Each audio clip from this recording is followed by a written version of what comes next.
இல்ல மக்களோட விருப்பம் தாங்க.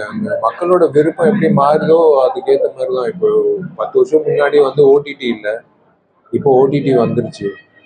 ஓடிடியில் வந்து கரோனா பீரியட்ல வந்து எல்லாரும் வந்து எல்லா வகையான எல்லா மொழி படங்களும் பார்த்துட்டாங்க. அவங்களும் என்ன சொல்றது,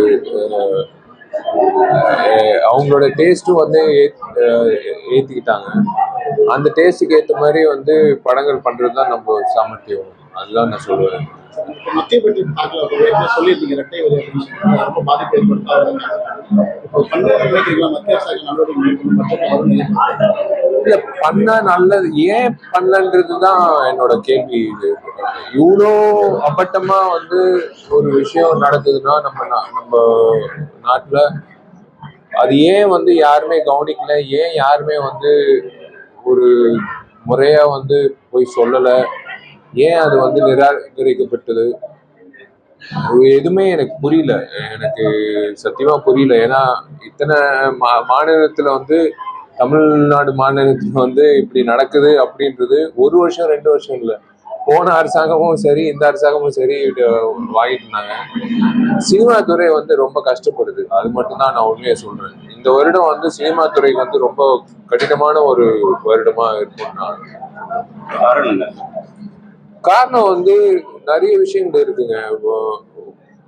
நிறைய படங்கள் வாங்குறது இல்ல, சின்ன படங்கள் வந்து அதுக்கான இடமும் ஸ்பேஸும் இல்லை. ஏன்னா நீங்க பாத்தீங்கன்னா 10 பெரிய படங்கள் இருக்கு இந்த வருஷம். இப்போல இருந்து டிசம்பர் வரைக்கும் எடுத்தீங்கன்னா 10 பெரிய படங்கள் இருக்கு. அந்த 10 பெரிய படங்கள் வந்து அவங்கவுங்க ஸ்பாட்டை எடுத்துக்கிட்டாங்க. தீபாவளி, ஆயுத பூஜை, டிசம்பர் 25 அப்படின்ட்டு.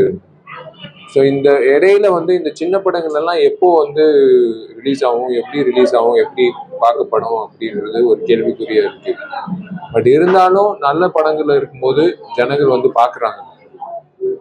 பட் இந்த வருடம் வந்து வியாபார ரீதியா உறுதியா வந்து நான் சொல்றேன், இது சினிமா துறைக்கு ஒரு கஷ்டமான ஒரு நிலைமை தான்.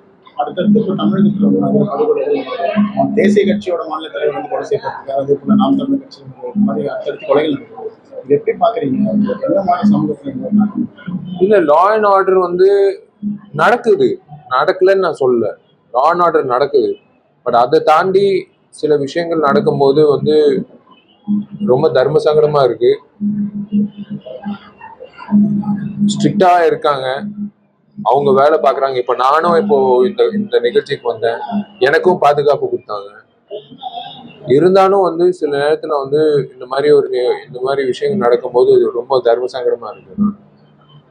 அரசுக்கு ஆதரவாகவும் அரசுக்கு எதிராகவும் ஒரு பக்கம் சினிமா துறையில் நிறைய குரல்கள் வந்து இது நல்லது நினைக்கிறேன். எது சார்? அரசுக்கு ஆதரவாகவும் அரசுக்கு எதிராகவும் பல கருத்துக்கள் வந்து சினிமா துறையில இருந்து அதிகமா வர. அரசுக்கு எதிராக இல்லை சார், அரசு ஏன் சினிமாவுக்கு வரணும்? போன அரசாங்கம் சினிமாவுக்கு வரவே இல்லையே, ஏன் அரசாங்கம் சினிமாவுக்கு வரணும்? சினிமாவுக்கு வர வேண்டிய அவசியமே கிடையாது. நீங்க வந்து உங்க பணித்துறை உங்களோட பொது பணித்துறை பண்ணாலே போதுமே. எதுக்கு வந்து உங்களுக்கு வந்து சினிமா துறை வேணும்? சினிமா துறையே இருக்கட்டுமே, அதுதான் சொல்லுவேன்.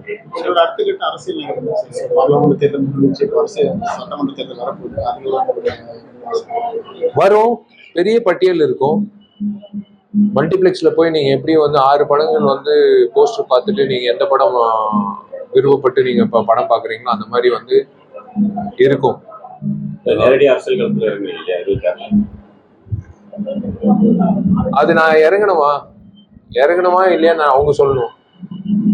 இறங்கணும்னு அவங்க முடிவு பண்ணிட்டாங்கன்னா நான் வந்து வேற வழி இல்லை.